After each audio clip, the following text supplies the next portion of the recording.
To pull out the dent that was quite heavily crushed in, and it's substantial steel, I needed to pull out that bent up wing. I couldn't do it by hand, and because the tyre's behind the wing itself, I can't get a hammer in there to knock it out successfully. I needed something to pull stronger than I am, and I used a very cheap, very old hand winch off the tractor bucket. I could have hooked this onto the bucket edge, but I chose to use a chain hooked over the bucket, this one, and using the chain means you've got several links to attach to, so if you wanted a low pull you can fasten it there.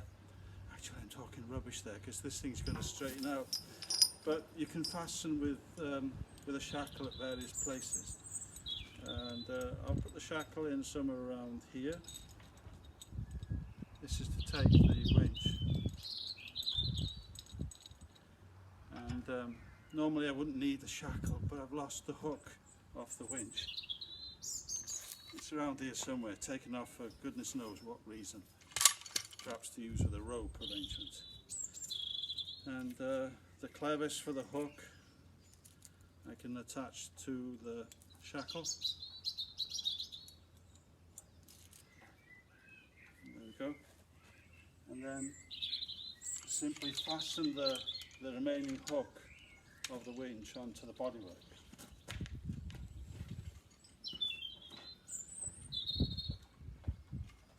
Now, because the bodywork in this case is very rotten, there's plenty of holes to push the hook through. If it wasn't rotten but still stoved in, I would need to weld a washer on here, or a big nut, or a loop of steel. There's lots of ways you could do. Or I could put a G-clamp underneath and pull on the G-clamp. But in this case, it was quite easy to pop the hook through the rusty holes and set the winch up.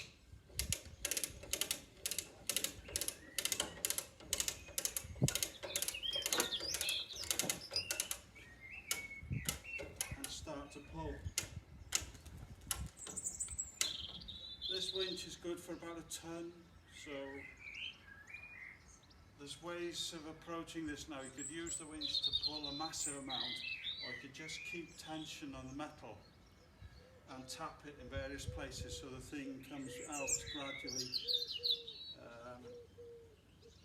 I haven't got the hammer with me here, but you could strike it with a big hammer or elsewhere in various places, depending on the buckling, and pull off the buckle, but tap the buckle down. So that's how I pulled out the stoved-in fender of the Massey 50. The holes I can weld in plates again, like at the other position on the wings, and there's about, I don't know, 4 hours work to get it up to paint readiness. You wouldn't know that once it's done, that all this mess was there previously.